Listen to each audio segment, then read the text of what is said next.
Hey guys, in this video I'll show you how to create subdomain in Ionos.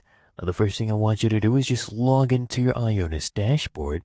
Come to the top, click on menu, and then click on the first option, domains and SSL. Click on this one, and now I want you to scroll down and just select the domain you want to create a subdomain for. So we'll select this one right here, so you click on it, and then you'll see a bunch of options here at the top.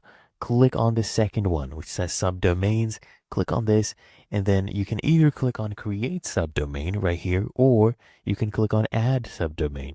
Either of those, you can click on them. I'll just click on this one for demonstration purposes.